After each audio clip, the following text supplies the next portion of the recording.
We just finished class 1 of series 3, and I wore my polar heart rate strap, and I got about 52 minutes of cardio credit for the 30-minute class, which is amazing.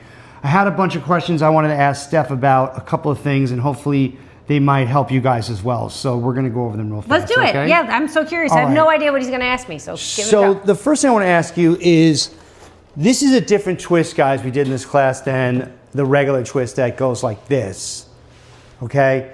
And I did ask Steph a little bit about that as well, but this is the different one where you kind of go in, out, and you come back, and it's called a boxer twist. You go like this, and then like that, right? The tightrope twist. Tightrope twist, I'm sorry. So the difference between the boxer twist and the tightrope twist is the footwork. So the boxer twist, your feet can kind of stay right in place, but the tightrope twist so the is boxer like, one's like this. You go boom, boom. So now we're leveling it up because you want to change your footwork so like you're stepping forward on a tightrope. Okay, so the thing was with the boxer, what I noticed was I kept turning my head out. Oh yeah. And then you told me what I should do is keep my focus on the bag, so you kind of go boom, and that kind of keeps things real good. Same thing with this. Because you notice when you just did it just now, yeah, when you move your whole head, it messes with your balance. Right. So kind of like when we talk about spotting with turns, you want to keep your focus on something. So if you're watching the TV, you can keep your focus on the TV, but once you kind of get it, you can keep looking at the swivel or down at the bag, and that'll really stabilize your balance. Yeah. It's the same technique for when you spin around and then you look for the bag and find it again. Well, the thing was, when I was throwing my head out, you're kind of like all over the place. So this tightrope twist is really cool because you kind of go boom, and then you step forward. Yeah. That's so cool to me. And then the next move, you have to step forward on the same line because you're going behind your back. And then you go like that. Yeah, so it's all one line. Okay, that's all I wanted to know, because I want to double check on this move. So we go ma ma ma ma ma ma, and it goes I'm still staring at the bag, coming out, bam. Foot really goes good. forward. Okay, cool. And then you step again and grab it. You step it again. Yeah.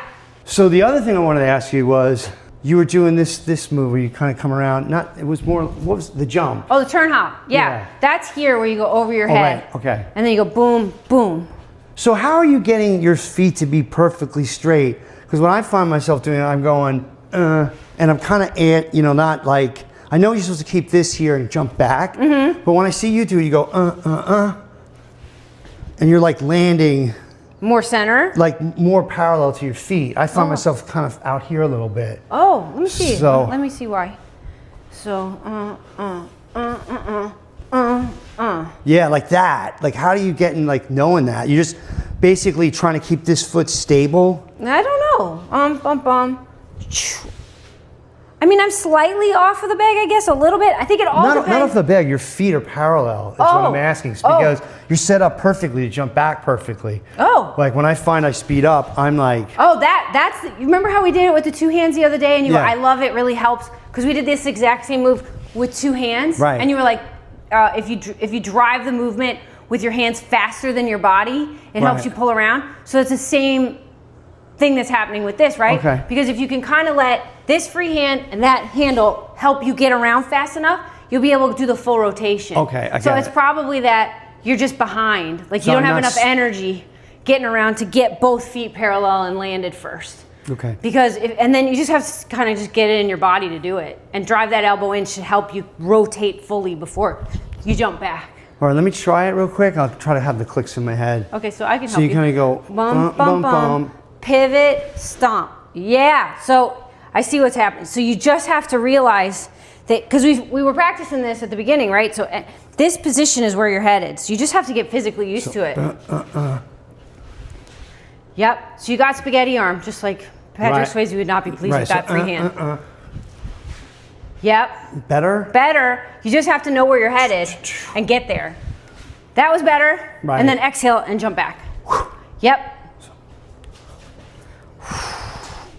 Yeah, and you don't want to rush, because I think what you're thinking, you're thinking that you have to do it faster than you have to. Oh, okay. And you don't. You just land it first. Just bring your whole side around. Oh, dude, that's it. Yeah, so you don't want to slack with this. You want to pull this entire side around. Okay, so it's Oh, that's it. Yeah. I got it now. I feel it. So it's like your shoulder, everything is coming with you. Wow, that's great. Okay, Steph. That I'll was way practice that. different. Okay. And then your feet, just by nature, end up going where you wanted them to because your body's doing what it's supposed to do. Okay, I got it. That was much better. Hey guys, if you need Rumble, he'll be right here, okay? He's busy. He's busy. Hey, thanks, Steph. That was awesome. Oh, I hope that helped. It did. If you have any other questions too, just leave them in the comments or email us. If you have HupSix, you can text us or whatever. We're always available. I love hearing from you. I love helping. We love it, right? So don't be shy, okay? Okay, guys, see you later.